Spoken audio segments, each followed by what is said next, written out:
आज का मेरा टॉपिक है how to deal with negative thoughts with a psychological perspective. जब भी हमारे माइंड में नेगेटिव थॉट्स आता है तो सबसे पहले इंस्टिंक्ट होता है या तो रिएक्ट करना है या तो उन थॉट्स को फोर्सफुली इग्नोर करना है। लेकिन ये दोनों ही अप्रोचेस लॉन्ग टर्म के लिए इफेक्टिव नहीं होती, क्योंकि थॉट्स का आना नॉर्मल है।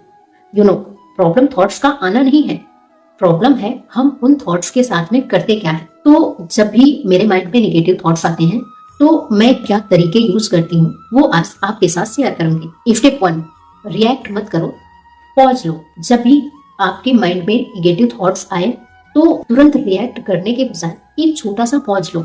इसे साइकोलॉजी में कहते हैं रिस्पॉन्स इनहिबिशन। इसका मतलब यहाँ पर हम अपने इम्पल्सिव रिएक्शन को रोककर कॉन्शियस रिस्पॉन्स को चूज करते हैं। स्टेप 2, थॉट को फैक्ट मत बनाओ। हर थॉट सच नहीं होती, कुछ थॉट्स सिर्फ एक मेंटल इवेंट होती है। इस प्रोसेस को साइकोलॉजी में कहते हैं कॉग्निटिव डिफ्यूजन। इसका मतलब ये कि थॉट को सिर्फ थॉट की तरह देखना, उसके साथ चिपकना नहीं। उस थॉट को ऑब्जर्व करना, उसको जज नहीं करना। स्टेप 3, मीनिंग चेंज करना सीखो।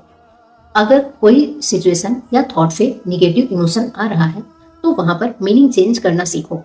इसे साइकोलॉजी में कहते हैं कॉग्निटिव रीअप्रेजल। मतलब सेम सिचुएशन को अलग नजरिए से अगर देखा जाए तो उसका जो इमोशनल इम्पैक्ट होता है वो ऑटोमेटिकली कम होने लगता है। स्टेप 4, ग्रेटिट्यूड का यूज करो। जब भी माइंड हैवी फील करे तो उस समय ग्रेटिट्यूड बहुत ही पावरफुल टूल होता है। कॉन्शियसली किसी पॉजिटिव चीज पर फोकस करना निगेटिव थॉट के साइकिल को ब्रेक करता है, जिससे इमोशनल बैलेंस आता है। निगेटिव थॉट्स को ना तो दबाना है और ना ही उनसे फाइट करनी है। उन्हें समझना है, रिफ्रेम करना और कॉन्शियसली रिलीज करना ही हेल्दी वे होता है। मेंटल पीस का मतलब ये नहीं होता कि निगेटिव थॉट्स कभी आएंगे ना। जनरली हम यहीं पर बड़ी मिस्टेक करते हैं। जब भी हम पीस चाहते हैं तो हम ये सोच लेते हैं कि हमारे दिमाग में कभी निगेटिव थॉट्स आए ही ना, बट ऐसा नहीं होता, because we are human. Thoughts आना नॉर्मल है और वो आएगा ही। मेंटल मैच्योरिटी का मतलब ये है कि जब भी नेगेटिव थॉट्स आता है तो हम उनके कंट्रोल में ना जाएं। अवेयरनेस, चॉइस एंड रेगुलेशन, यही हेल्दी माइंड की पहचान है।